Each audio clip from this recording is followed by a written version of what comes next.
Hello, hello, hello.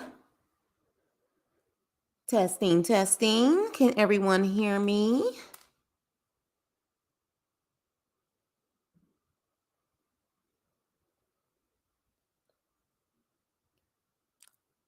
Hey, tragically, I don't know if you're still in here.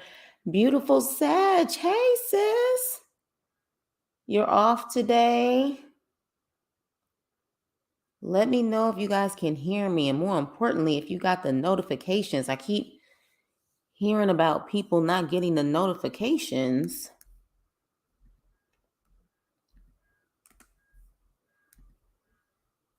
Hey, Nene.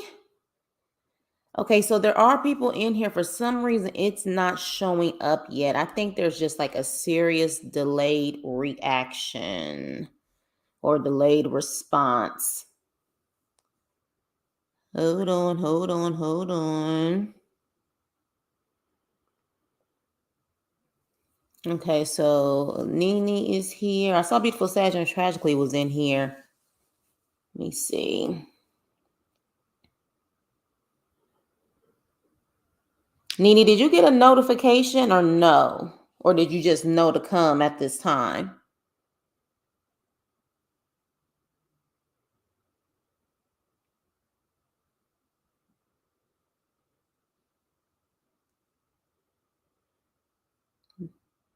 Are you there, Nene?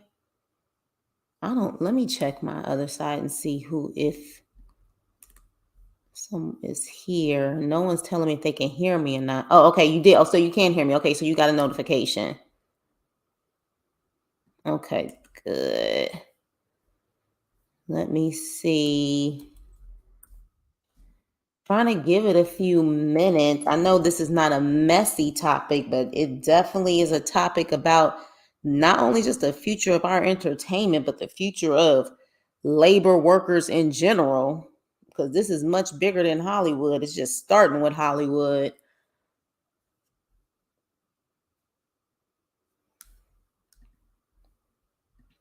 Look, it may be me and you, Nene. I will damn sure do a live with no hesitation, honey, if I have to. But I'm trying to wait to see if people get a notification.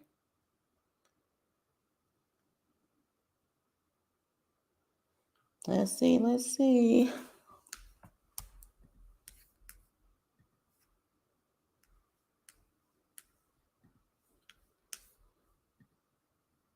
Hey, brother. Okay, so did you get a notification?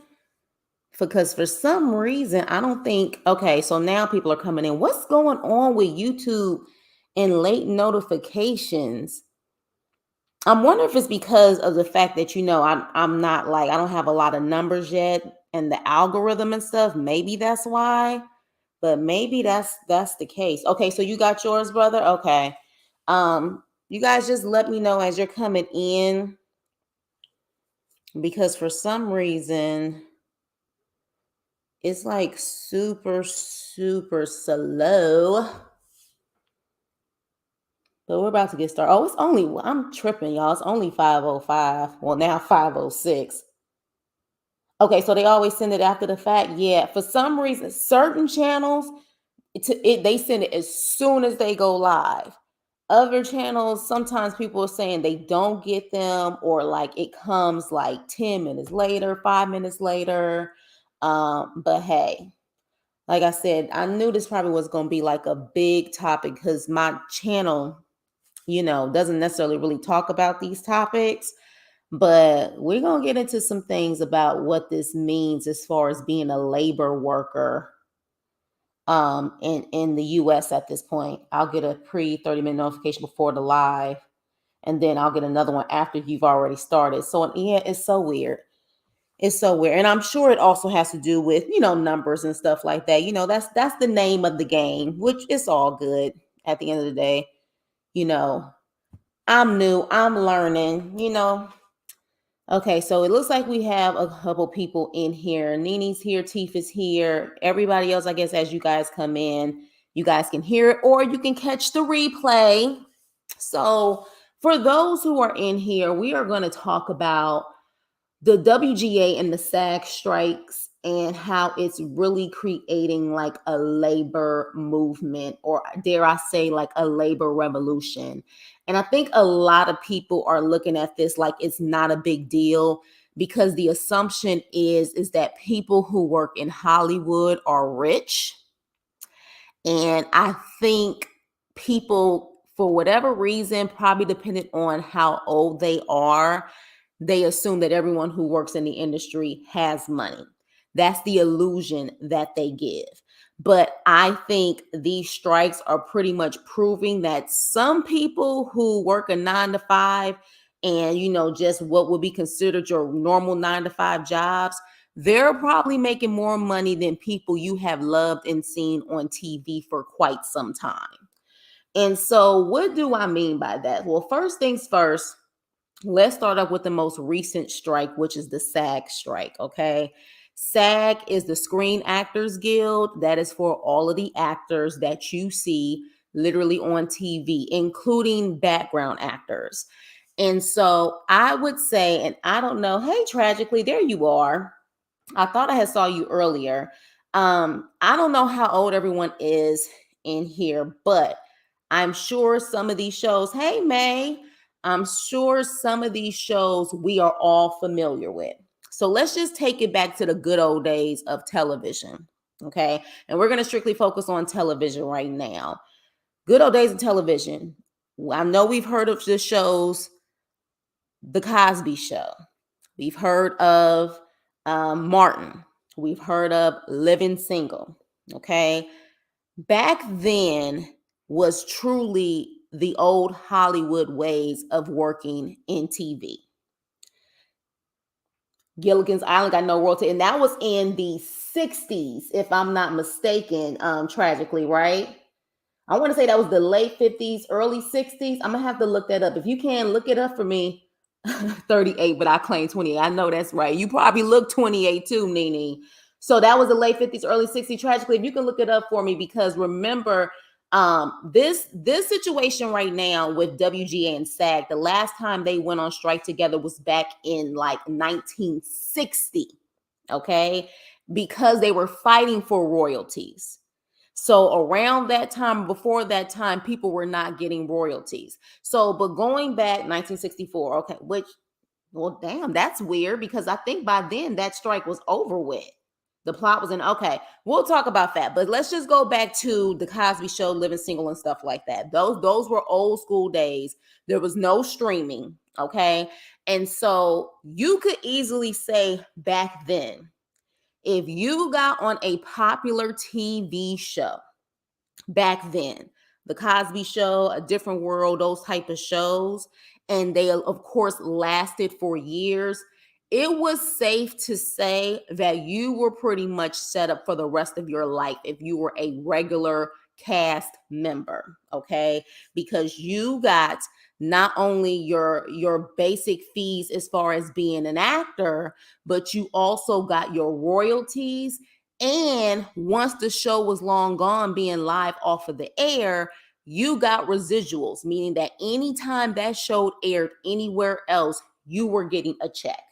Okay. That was the old school of basic Hollywood. Some of that still is existing today, because there's still shows that you see on regular like primetime TV, from CBS, the NBCs, the ABCs. You still have your Law and Orders. You still have your Equalizer with Queen Latifah. They still operate on old Hollywood. So with that, going to the writers has the same situation. When they wrote for those shows, they got their weekly rates. They got their script writing fee rates, where they would actually get a fee for writing the script. And then anytime that show aired any other time, they would get residuals also. So people who wrote for shows like The Cosby Show, wrote for shows like Friends, for example. Like, I'll give you an example for Friends, and that tells you the difference between some of the Black shows versus the more white shows, I should say. Friends, they were getting residuals after that show was long gone. A lot of them were getting residuals close to about apparently $20 million a year. That was just residuals. Okay. Just after the show was done, they could literally just sit back and literally live off of that show for the rest of their lives. So I can see how people would think that the old Hollywood way, yeah, if you were on a popular show and you were a regular, then I know. But again, that's why I say, just like, for example, we watch Martin, other people watch Seinfeld. It just depends. But either way, both Martin and Seinfeld, when you were a regular on one of those shows, you got paid. You were probably good and could say that you were good for the rest of your life. Like, seriously. But here we are now. Cass missed the boat when it came to, tragically. Thank you for that. Thank you for that. Okay. So they missed the boat, but okay. So we'll talk about that. But so from there, the writers, however, have always gotten the short end of the stick, because of the fact that, you know, they always get treated the worst. And that comes in any field. If you ever notice, in the music field, a lot of fields, the writer gets the shitty end of the stick. So they've constantly gone on strike. But SAG has only gone on strike so many times, and the Directors Guild, I don't think, has ever been on strike. So fast forward to the last time the WGA was on strike, which, by the way, I did do a video about the writer's strike. I want to say about like around May, that you guys can check on my video section if you just want to get more clarity on the writer's strike. The writers, the last time they strike was in 2007 and it ended in 2008. Back then, there was really no streaming. I want to say even back then in 2007, 2008, Netflix was still doing the DVD version Netflix. And if you guys remember that, remember Netflix had it where you could order DVDs from them and then literally watch that movie, and then you could send it and mail it back to them literally that same day or whatever day you wanted to send it back. Then streaming came along. And as you know, now everyone has streaming. So now, exactly, guys, it's crazy. So now we're dealing with an industry. Yes, Nene, that 2007, 2008 time is when all of these damn reality shows came out. And don't get me wrong, I live for a good reality show, but I feel like it is oversaturated to the point where we just don't have good quality scripted TV shows anymore. So now, well, we have some, but it's getting bad out there. So now we have streaming, and streaming came up super fast. Okay. And so what writers and actors started noticing is that they would be on hit shows on streaming, but they weren't getting money. And what I mean by that is they may get their weekly salaries when they're actually writing or they're actually filming, but their residual checks were pretty much non-existent. And residual checks are the checks that literally truly keep you afloat or keep you paid in between jobs. So let me give you an example of that. Orange is the New Black. I am sure you guys have heard of that show. Very popular show. They've actually won Emmys. Orange is the New Black. There is an actual actress on Orange is the New Black, and she was one of the most popular ones. She was in the Hispanic crew. She was in that Hispanic gang crew. She was one of the mothers. She actually stated that she was on this popular show for years, and her residual checks at most are like $27, $29 every time she gets a residual check. Okay. Now, again, if she was on broadcast, like a NBC or ABC show, like on those regular prime time television shows, those residual checks would be in the thousands. But she's on a popular show on Netflix where, if anything, if she gets a residual check, it's like $27, $29. Yeah, look it up. She talks about it. $27, $29. She gets those type of residual checks. So the thing is, what is going on? Well, streaming, They try to say that their popularity is based on subscribers. So they say it's based off of the subscribers. Yes, exactly.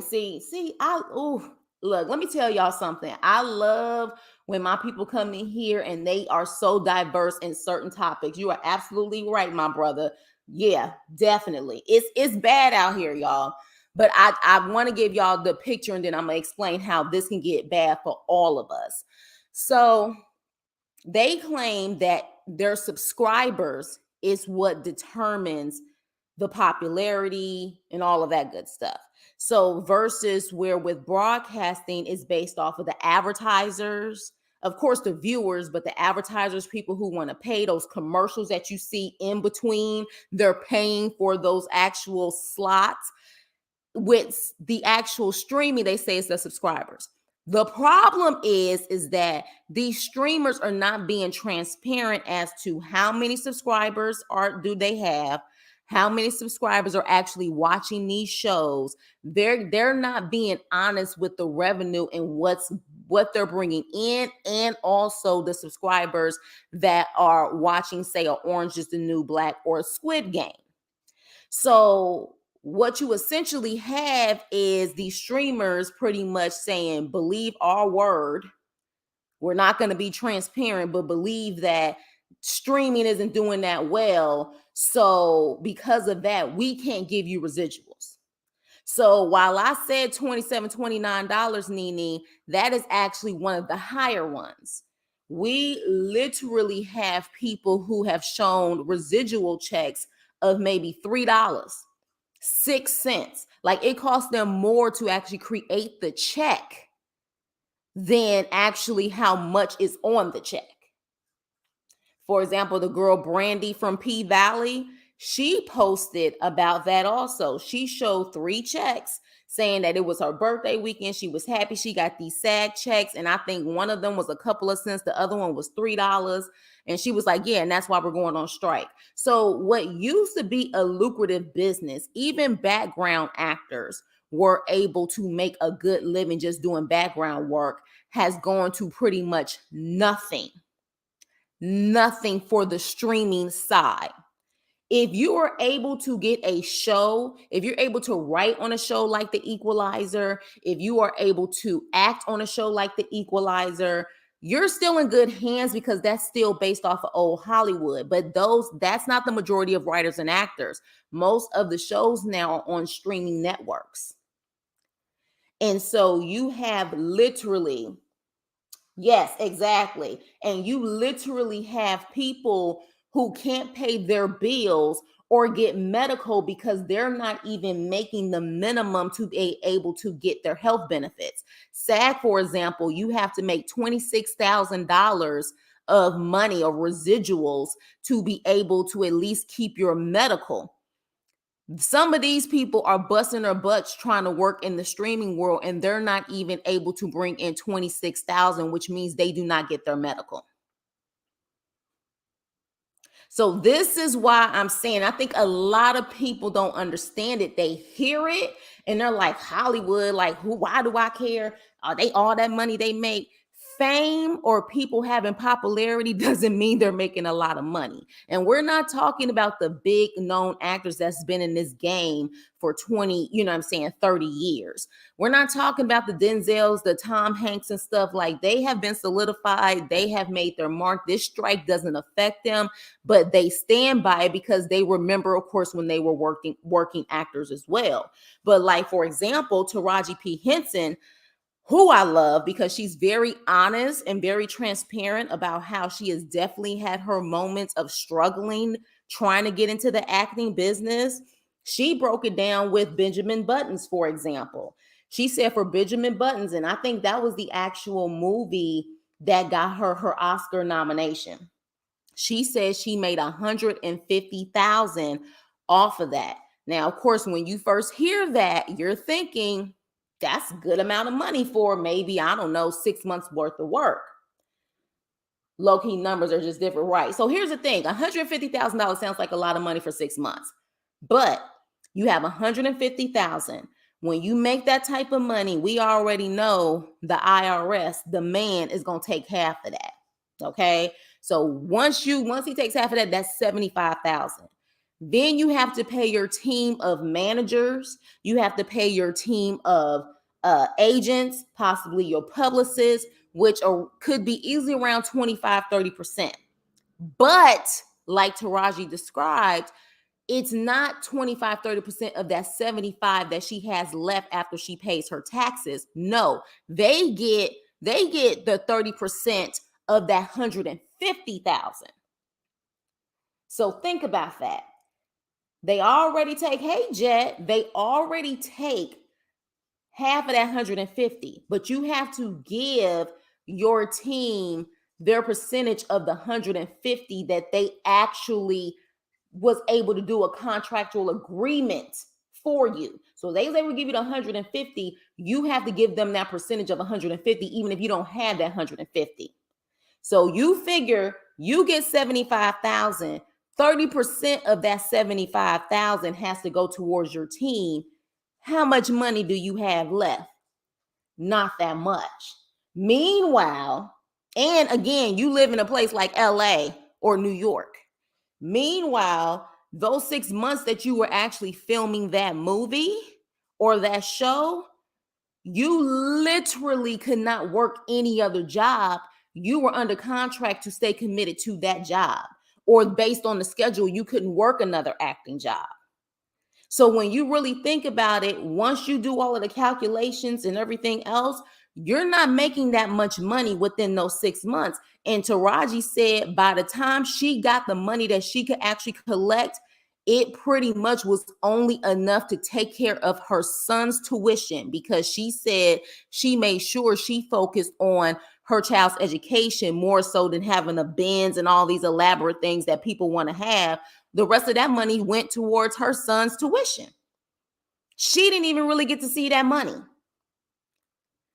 But again, everybody sees Taraji P. Henson as, oh, she's famous, she's a celebrity, she has millions of followers, when she has definitely had times where she was not making ends meet, even though she was on this popular movie.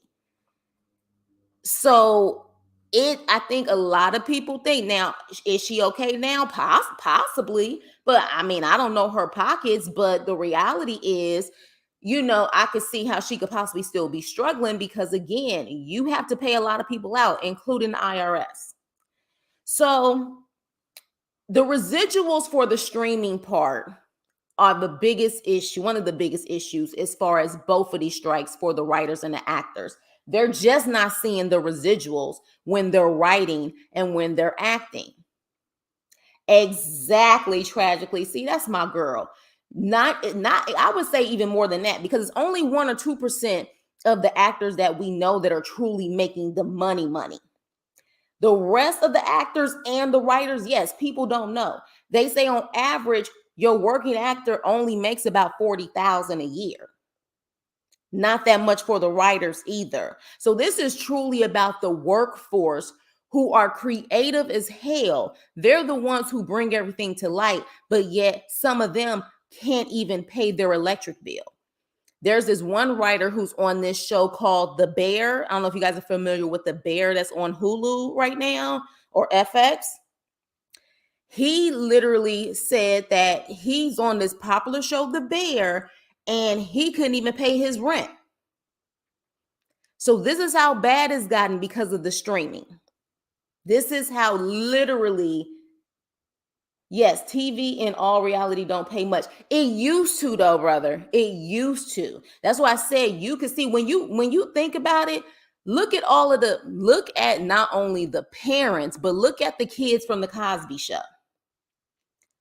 All of the kids from the Cosby Show and Felicia Rashad and stuff, I mean, you see them acting here or there, but it's not like they're on this quest to constantly act. The residuals and stuff they got from the Cosby Show was some good money.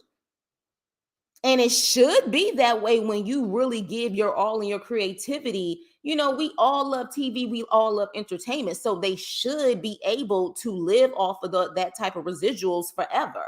But that is not the case anymore. Yeah, Amari Hardrick said the same thing. He was the face of power and he didn't get paid that much. So we're hearing it, and the main people who benefit off of this are the top producers and the executives. So then now we have this AI situation. So I explained the streaming situation and the residuals when it comes to that. And there's a lack of residuals. And you can definitely, and again, look all of this information up, you guys, if you want to learn more. If, I'm just going to give you the basic breakdown. The residuals are an issue. Now we have the AI coming into play. And so here's the thing that people don't realize. From what I'm hearing, AI is not the issue. SAG nor WGA has an issue with AI. It's more so of controlling it and having it in a contract where it doesn't replace people. So while the studios, the actual organization that also does the negotiations with the actors and the writers, they claim they gave the actors a groundbreaking deal and they don't understand why they wanted to strike. One of the actual negotiators from SAG said their groundbreaking AI deal was that I can't say AI idea. Sorry, you guys, the AI idea. They claim that what they were going to do, background actors, for example, background actors, without background actors, you have no scene.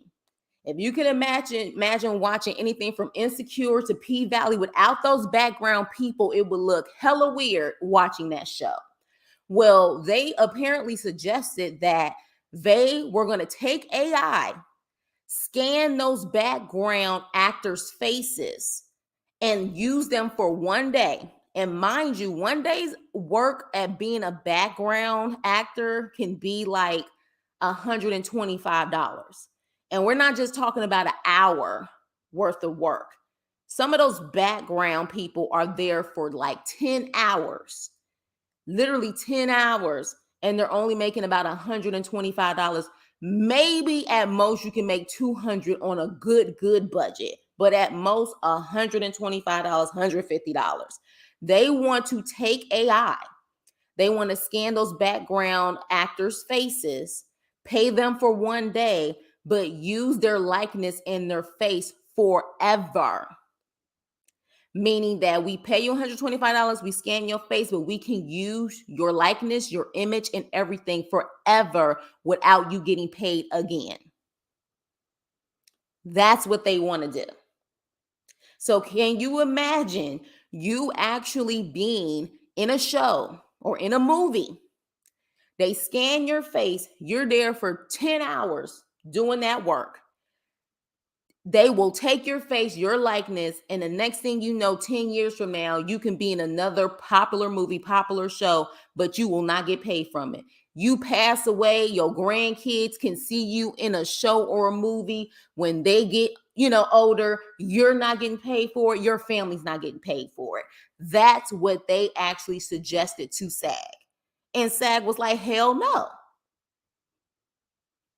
Also means your likeness could be characterized in a way you don't want. Exactly. And I'm glad you said that. Tragically, it's almost like we had this conversation before and we haven't, because there is a show. Have you guys heard of a show called Black Mirror on Netflix? Let me know in the chat if you guys heard of a show called Black Mirror. Black Mirror just came out, I guess, not too long ago with their season 6. Season 6, episode 1, you guys may want to take a look at it, about them using AI for models. And of course, the majority were Black. Yeah, Nene. So Black Mirror has an actual season 6, episode 1, where they talk about this. Okay. And this is where it gets creepy. So there is this woman who has a company and she's pretty much like an asshole boss. And the next thing you know, everything that she does in her private life becomes a show on a streaming channel without her permission. She literally is living her everyday life. She goes home, she sees a show named after her and an actual actress playing her, and everything that played out literally that day is now on TV. It's weird as hell. And so, literally, of course, she's freaking out. Things that she was talking about with her therapist and everything else is now on television. Her life is in shambles within a matter of minutes that this show comes on.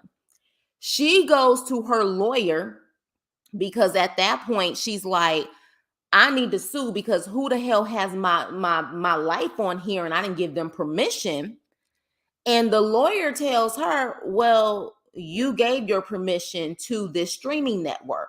Mind you, the streaming network is called Streamberry. Streamberry, and they have big red letters like Netflix, okay? Hold on to what I'm about to say. The attorney says, well, you did give them permission for your likeness and everything when you signed the terms and agreement when you signed up for Streamberry. So listen to what I just said. The lawyer told her they took your likeness and all of that because you gave them permission when you signed up for their streaming service. So at that point, they can pretty much tap into anyone's life and use it. Okay? When that happened, I was like, oh gosh, like what the hell are they trying to tell us? So it was freaky as hell. And then literally the woman that was playing her in her own life show was Selma Hayek. And so the girl was like, it's in the ULAs that we don't read. Yeah. I'm sorry, I'm giving you a little bit of the spoiler alert, but just watch it. Watch it for education purposes. So spoiler alert. So then the girl says, well, I'll just sue Selma Hayek because she's playing me and she's a person. I'll just sue her. And they said, well, technically, that's not Selma Hayek. That is like an AI. Like that's someone that's AI that is they're using Selma Hayek's likeness too. So you can't technically sue Selma Hayek because that's not Selma Hayek. So understand when I tell y'all, watch it and let me know in the community wall, DM or whatever, when y'all watch it, what y'all think about that, or you do it on the comments below on this live. When I tell you it's some freaky shit, it's some freaky shit. And they are using that as an example. Hey, beautiful Sag. Hey, sis. They are using that as an example of where this AI can go. Right. Tragically, they are using this as an example of where this AI can go. SAG and all of them, because I didn't even watch the show. I didn't know about the show. But when they kept saying, look at the first episode of Black Mirror, look at the first episode, season 6, episode 1 of Black Mirror. And it's literally called Joan. Joan is Awful. That's the name of the actual episode and the show, actually. Joan is Awful. They kept saying, this is where possibly this could go and AI could go if we do not take control of this situation immediately. So AI is also a big issue. And now they're saying that they think they're trying to use AI for writers. And here's the thing, as you guys know, who've probably been looking at my videos and stuff, I have complained about how the writing has gotten pretty shitty on some of these shows. But this is what I found out. Back in the day, you had a decent amount of time to write these shows. When it was truly about the networks and the studios, you would literally get a writing job and you would maybe be on that show for like 40 weeks, okay, which is more than half of the year. So you would have time to write, you would have time to produce, you would have time to get your creativity, you would have time to be able to do everything that you need to do for that show to make great television, right?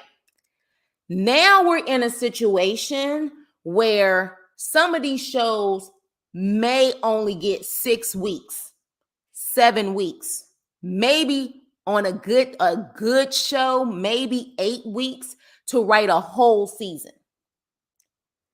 And while that may seem like 2 months is a lot, it really isn't. So, or 6 weeks, it's just not a lot of time. So you have to literally not only produce and create in way less time, they're not giving the same amount of writers. There's certain shows that don't even have a writer's room. They may only use the top writer or maybe one or two writers. Or they'll do a mini room where they may only have 3 or 4 writers and they want them to write out everything within like 6 weeks versus, like I said, back in the day, you may have 40 weeks and you would literally have 10 writers to 12 writers in the room.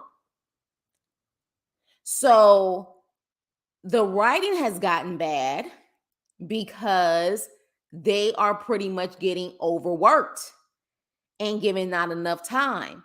And in the process, you're getting overworked and not enough time, and yet you can't pay your bills either.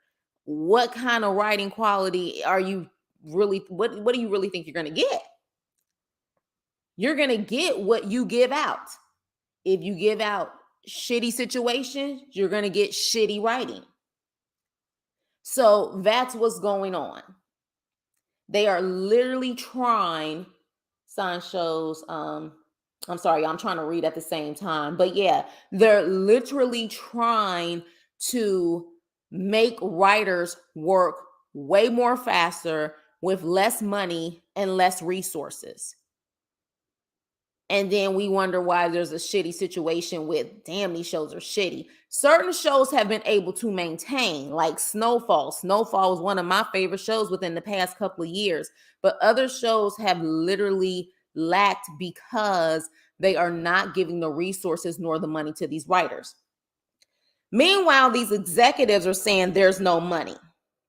There's no money in the streaming. They're losing money, so there's no money to give the writers or the actors for residuals when it comes to streaming.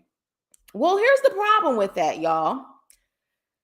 These CEOs of these networks are making millions on top of millions of dollars. In fact, last year, they almost all together combined made close to $1 billion. For example, the CEO of Endeavor made over 300 million. The CEO of Discovery Warner Brothers made close to 250 million. One of the Disney executives made close to 50 million, and another Disney executive made 32 million. And this is all just in 1 year. That's how much money they made. So you're saying you don't have the money, but yeah, you have plenty of it. And from my understanding, the writers were pretty much only asking for 3%, an additional 3%, not 30, but 3. And they still said no. And so why am I saying all of this? Because again, some people may not care and they're like, oh, it's Hollywood. I don't give a shit. I'll just watch YouTube for the rest of my life. I'll do reality shows, which, by the way, Bethany Frankel, y'all know who Bethany Frankel is, right? On that popular show from The Real Housewives of New York, one of the original OGs. I just saw an article about her saying that she recommends that reality show stars strike as well because she feels like they're getting the short end of the stick. So if they decide that, you know what, we're not getting that much money either, and they decide to strike, then what we gonna watch? Because she actually said that her first season of The Real Housewives of New York, she didn't even make $8,000, if I'm not mistaken. It was something that was really, really low. So she even has gone on record to say that they should strike. So you guys, this would get really bad because if they decide to strike and then the actors who actually act decide to strike, what's going to happen? Exactly. They're about to pick up the slack. So at this point, they may have to demand certain things too. So this is getting bad. Now, I say all of this to say that I think it's bigger than Hollywood. I think it's way bigger than Hollywood. I think people don't realize that this is a strike summer. UPS, tragically, I swear we think alike. UPS is set to strike. If I'm not mistaken, I thought they were already on strike, but UPS is set to strike.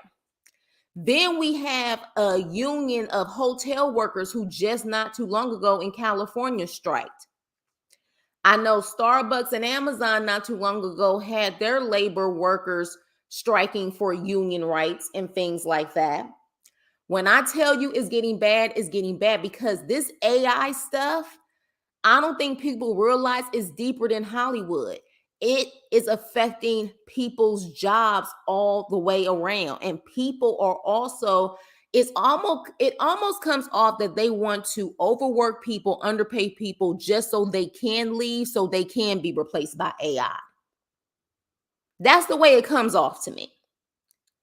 And I don't know about y'all. I don't know where you guys live, but me living in LA area, I don't know if you guys are familiar with a street called Melrose out here. It's a popular street out here, just like, Sunset is popular. I'm sure y'all heard of Crenshaw. That is also popular also. But I literally was on Melrose one day and I see this damn Amazon robot going down the damn street. It freaked me the hell out. I didn't know whether to scream. I didn't know whether to beat it with my purse.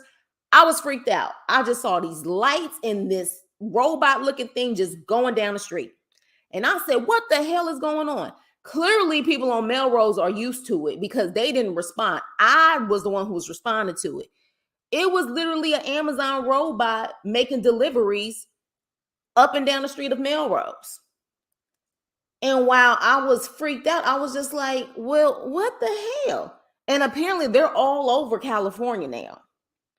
So then I'm thinking, well, what's going to happen to these Amazon workers? What's going to happen to the delivery guys and the delivery women?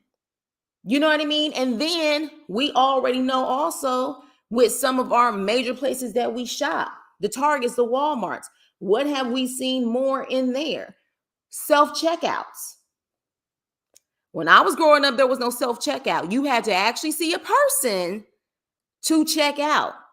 Now you see more self-checkouts than you actually see people literally waiting for you so they can scan your stuff. Same thing at grocery stores. A lot of grocery stores have self-checkout too. Yeah, Domino's Pizza. They even have apparently one McDonald's now that has no humans. It's all machine operated. That's what I'm saying. It's bigger than Hollywood. And I think people are dismissing it because they just automatically think that, these celebrities and people are complaining. And the reality is, first of all, the celebrity, the true top 1%, 2% writers and actors, they are doing this for the working actors, not for themselves. The ones who are struggling are the other ones that don't make that much money. But I think if people don't understand what's going on in Hollywood, they're not going to understand that their own jobs can eventually be affected as well. You see what I mean? I think, because let's be clear. See, the thing is, but I mean, I know it's convenient, but when you really think about it, you see more self-checkouts than you see people. That means there's certain people out there who don't have that job no more. You know what I mean? So that's the thing. It's getting very scary. And interesting enough, we've had movies about this all of our lives and thought nothing of it and thought it was just entertainment. And people kept talking about AI and robots and all of that stuff. Now this stuff is really getting to the point where it's like, oh, this is getting real right now. You know what I mean? Like, this is getting really real. And I think people assume that it's not going to happen to them. We don't know to a certain extent 10, 15 years down the line where this AI technology can go. You know what I mean? We don't know. We don't know to the point, you know what I'm saying, where how far will it go? Like, teachers at this point are getting attacked left and right because they're confiscating and they're taking the kids' phones. I know y'all done see those videos where literally kids are beating up their teachers and stuff because they're taking their cell phones. Who's to say that they won't have an AI, which would probably be much safer, that literally, AI can't get beat up, that they would start having teachers who are AI. I mean, like, we don't really know how far this will go. So that's why I was saying, like, I think because I've seen a lot of people just be completely dismissive, like, oh, who cares? They make a lot of money. All of these entertainers like to complain, blah, blah, blah, blah, blah. That's not the case. That is not the case. Like, those residual checks were heartbreaking to me, where I was just like, damn, like, you are the reason why we watch these shows. Hey, lovely. We are the reason we're those actors, those writers are the reason why we watch these shows. Like, Snowfall was great because of those writers and the foundation of those writers and those actors who brought it to life. Literally, that is the reason why that show was that successful. And you're telling us you can't pay your writers or your actors enough to where they can be comfortable? That's the problem. And they're not asking to get rich. They're asking to be comfortable. And again, comfortability in LA and New York is totally different than like living in Iowa. Like, literally in California, there's certain places where even if you're in the low six figures, they're still saying you're at the poverty line, like places like the Bay Area. And I would say certain places like LA, by the time they take out taxes and everything else, a job that may pay you $100,000 is not really enough in California to live. Hey, Unique the Queen. Hey, babes. If they can't pay, they're bad management, but they don't care because it tilts in their favor. Exactly. And that's another thing too. I don't know if you guys heard this, but it was reported and it was quoted that one or a couple of executives, I don't know if it was just one executive, but apparently the executives who tried to do the negotiations with the actors and the writers, one or more said their plan was to weigh this out until people have no more money left, lose their homes, lose their apartments, and in other words, imply that at that point they'll be willing to come back to the table and pretty much we can give them whatever offer that we give them. Literally, that's what they said. Let them lose their homes, let them lose their apartments, and then we'll have the advantage. And even said it's a necessary evil. This is what we're dealing with. Now, granted, I'm sure there have been people who have said that stuff behind closed doors probably for decades. But to say it to where it's going to be publicly put out there, oh my gosh, we are living in some crazy times right now. And we just got out. Yes, very horrible. Very horrible. And we just not too long ago just got out of the big pandemic. We just got out of the big C. Literally, that started in 2020. I don't even know if they're officially saying we're officially out of it or we're at the stages where we're about to be out of it. That affected Hollywood as well. So now here we are where it's now writers and actors it hasn't happened like that in 63 years. And apparently they are losing anywhere around $30 million a day. I know the writers alone in 2007, 2008, when they were striking for 100 days, California alone lost profit of about $2 billion. That was just in California alone. So with that, that just shows you how much Hollywood and these states and cities are losing because of this. And unfortunately, it's not just writers and actors, which that in itself, it includes about maybe 170, 180,000 people. But you're talking about the set designers who are out of work right now. You're talking about the caterers who actually are there for food services. You're talking about, everyone, cameraman, everyone who creates a movie or a set for TV, all of them are now out of a job. And instead of the executives trying to make a deal, they're trying to blame SAG and WGA, saying that because they're not willing to make a deal, thousands of people are now out of a job. When literally what they're asking for is not that much. The problem is, though, also, I don't know when this is going to end. I don't know when this is going to end, because if you look at what the unions are asking for versus what the executives, the producers were willing to give, they are so far apart. So far apart. There were certain things that SAG and WGA brought to the table where the producers simply said no. They didn't even come back with a counter offer. They just said, no, we're not doing it. So when this is going to end, I don't know. People were predicting August, but who knows? I just can't imagine what Hollywood or in general things are going to be like, because there was one executive who was a former movie executive, said that if it ends in August, you still got a chance. But if it goes until December or somewhere around there, that means there will be practically nothing to watch for the 2024 season. Because around this time, typically, all of the shows that you guys like to watch, most of them were going back into the writers' rooms around May or June. So, like, I know, like, that show, All American Homecoming, All American, they were supposed to go back in May. Of course, with the writer strike, they're not there. Everything's been pushed back from Stranger Things and all of that, because the writing, of course, they can't write. So when you think about that and all of that stuff being pushed back, these shows, the longer this goes, the more it's going to get pushed back. You essentially may not have any scripted television that you can watch that's new seasons until, hell, who the hell knows?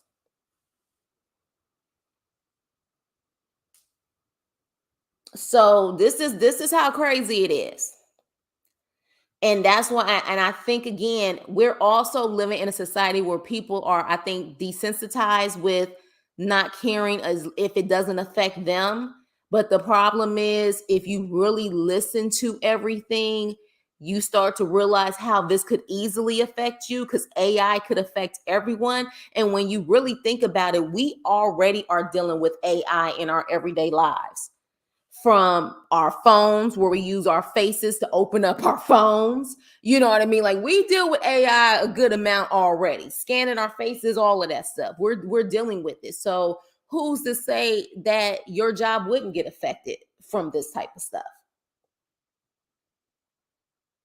YT creators need to pay attention too, because if this last pass, YT creators are going to be taking a slack. Yeah, and that's another thing too, because I've learned now. You guys know I'm new to these YouTube streets, but apparently, what YouTube was, maybe they said 5 years or more ago, is totally different what it is now.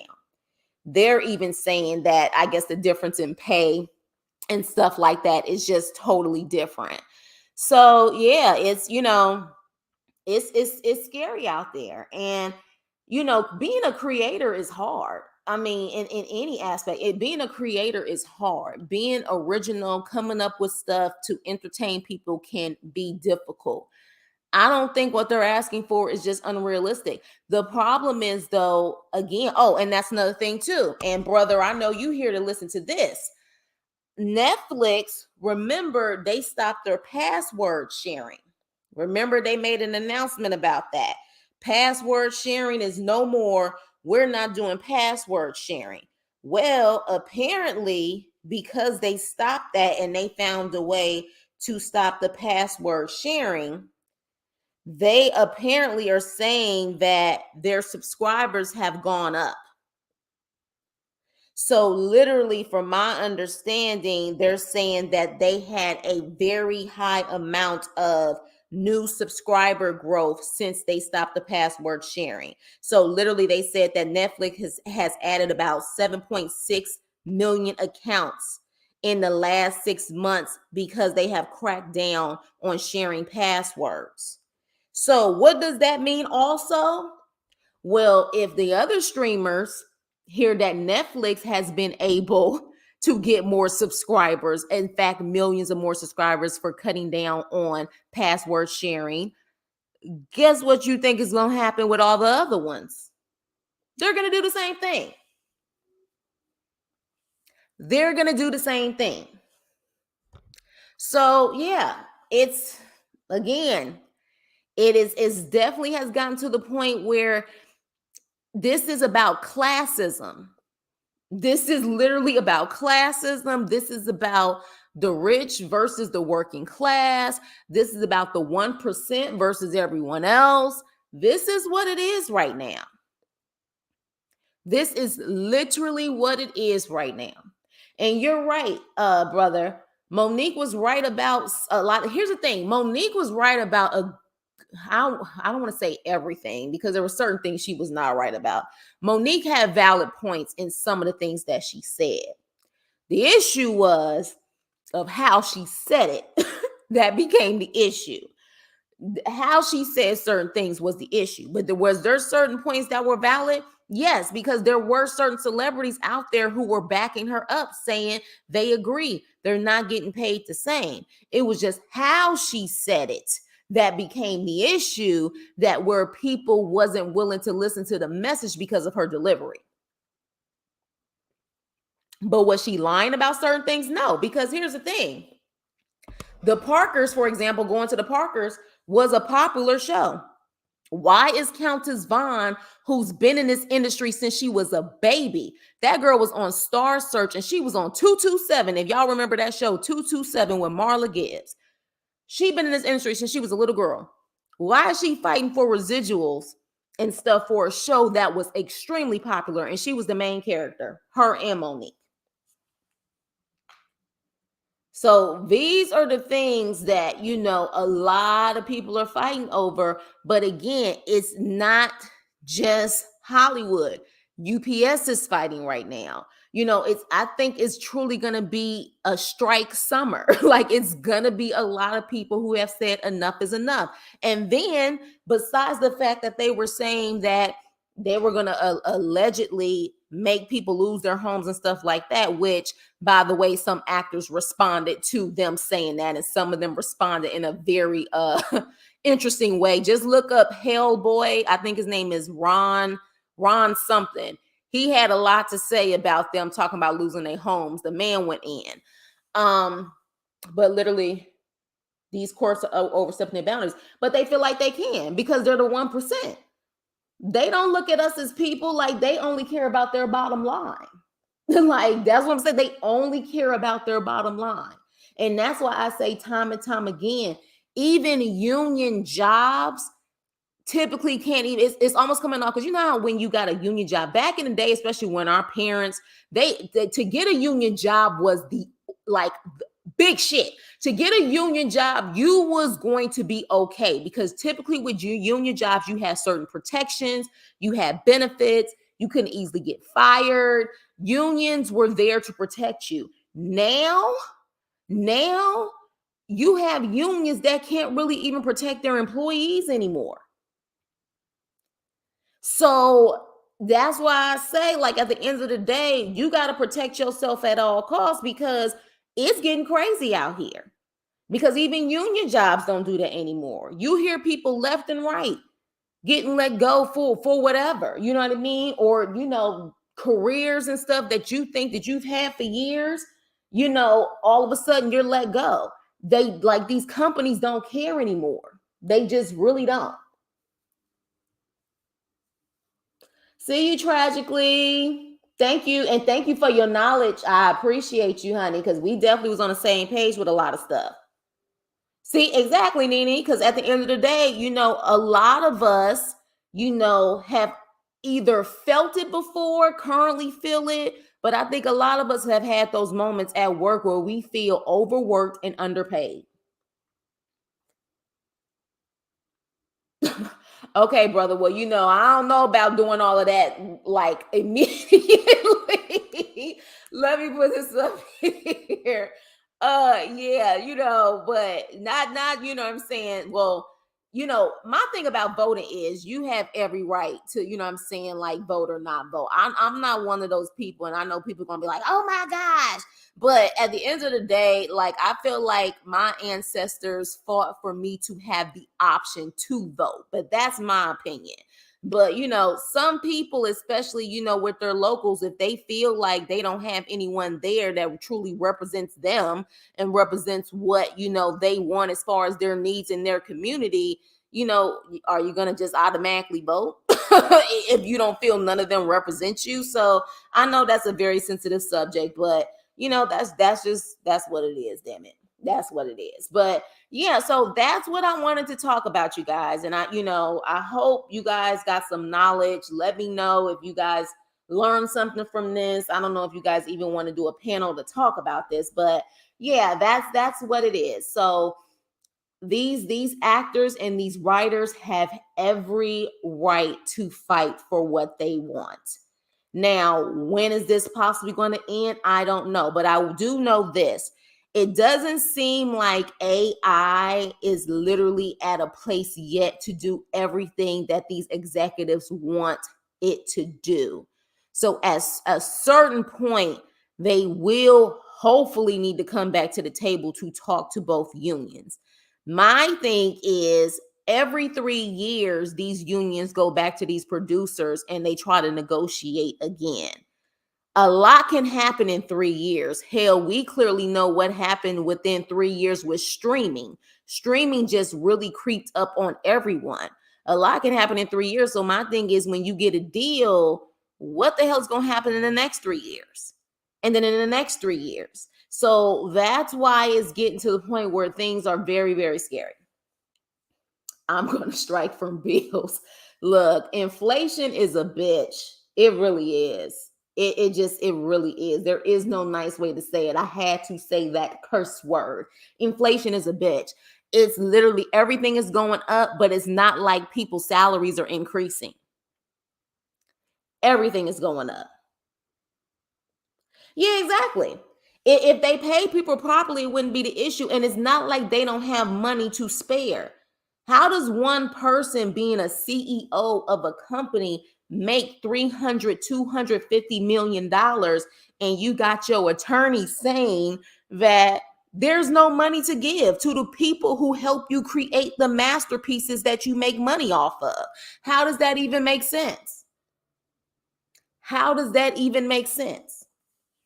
How do you have billion-dollar companies who literally have people who are working jobs at like their stores and they're barely making ends meet? How does that make sense? But this is the world we live in. It's just that it seems like more and more it's being exposed. It's been like this. It's just that it seems like more and more they just don't care. Yeah. If you pay your people properly, you will get what you need and then some. See, that's what they're not understanding. And another thing about the Hollywood situation, some of these executives in these studios dropped the ball, because I was learning that, the thing about Hollywood is they like to recycle stuff. They like to recycle their IPs. So, for example, they just did a new Indiana Jones, and they even use AI to make what's the lead's name? I'm losing it. But they created some AI to make him look younger, even though apparently he's like 80 years old. They're doing all of these big blockbuster movies that are tanking because people are just not interested in them anymore. So a lot of people are saying, well, if you would stop putting all of this money into these blockbusters that are failing and also collecting them under your salary, you would have money to give. No one's telling you to create these blockbusters. You're better off putting your money into the people who have the creative minds to be able to give you the quality work. But they don't care about the quality at this point. Yeah, Ford Harrison, they just care about the money. So yeah, it's crazy. Teeth and Nene, y'all crazy. But yeah, but no, but with that, I love y'all. Y'all crazy. But yeah, so that's what it is. That's what's going on. But I feel like it's the WGA and the SAG strikes are just the beginning. I really do, because even now WGA and SAG are joining the UPS workers who are about to strike or they're currently on strike. They're joining them. So I think this may be a big movement. This may be a huge movement. And I meant to tell you guys that I don't know if you guys are familiar with Yvette Nicole Brown. She is an actress, a beautiful Black woman actress who was on Community and several other things. She's been out there, hitting the pavement with SAG. And she said one of the studios where they're actually protesting, there was a certain area where there were trees, where there was like a shaded area, because of course, there's a big heat wave out here right now. She said at one point there was trees there, and I'm familiar with that studio. So yeah, there was some trees there and it was a shaded area. She said since they have now all started striking together, that apparently the studio cut down those trees. So then that way the actual strikers wouldn't have any place to be able to have some shade with this heat wave while they're striking. That's what she said on her live, that allegedly they did that. So yeah. Now y'all tell me if that's not trifling as hell. So they are truly trying to do everything they can to break these people. They truly are. So that's my spiel on this situation. What do you guys think about this? Definitely, yeah, it's trifling as hell, girl. It's trifling as hell. But I definitely would like your opinions on this. I don't know if we definitely need to do a panel. I think this would be more so of leaving the comments below in the chat. And of course, they'll see you guys, the chat when people replay it. But yeah, you guys, it's much bigger than people think. It's bigger than Hollywood. It really is. But also, we need to also stop the illusion that just because someone is famous in our eyes and just because someone has a lot of followers, that they're living the life. That is so not the case. And we have been hearing so many people, especially those, like Taraji, Gabrielle Union, and people like that who say, they could be one less acting job or whatever away from, not having any money. Like, because it's hard out here. It's hard out here for jobs. And then, of course, it's hard to live out here in California, especially. So, yeah, it's, I think this is the tip of the iceberg. I don't know if we are necessarily at the end of this. I think this may be just the beginning. So what I would say is if you guys are all about labor workers and making sure people get paid right, just, support. Even if you see them even on, IG, or if you see people striking. I know people in Chicago were striking, the SAG workers. I know there's other cities that are striking as well. Because SAG actors are everywhere and writers are everywhere. So if you just see them, just give them words of encouragement, because it's hard right now. And other strikers as well, UPS, whoever's striking, because, striking means you're not getting paid and you're willing to not get paid to change what's going on in your industry. So it's hard out there for them. Thank you, Nene. Yeah, I just wanted to break it down. It's definitely growing up out here. You always have your ears to the pavement as far as what's going on in the industry, because this industry truly runs LA. It does. Like without Hollywood, there's pretty much no LA, which also makes me nervous, because when you really think about it, if Hollywood goes down, it's a trickle down effect to everything else in LA, which means the trickle down effect to everything else in LA, in New York, in Atlanta. You know what I'm saying? Like, yeah, I have I say ears to the pavement or ears to the street. Yeah, I'm always, even in industries I'm not a part of or anything, I like to be well versed. I like to just know about different things and learn about different things. I'm a sponge that way. So, but yeah, I think it's hard. And just, if you guys believe in God and stuff, just pray for them, because we would hope that it ends soon, that it does end soon so people can get back to work, versus what apparently an executive said, that they are willing to see these people go broke and be homeless before they consider coming back to the table to make a deal.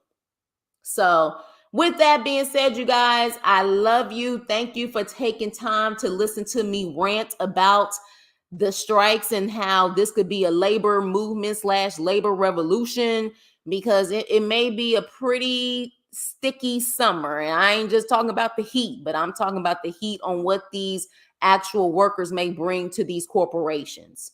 So with that, I love you guys. Have a wonderful evening. We do have a new season of Love After Lockup or Love During Lockup tomorrow. So I will definitely be putting a video out about that.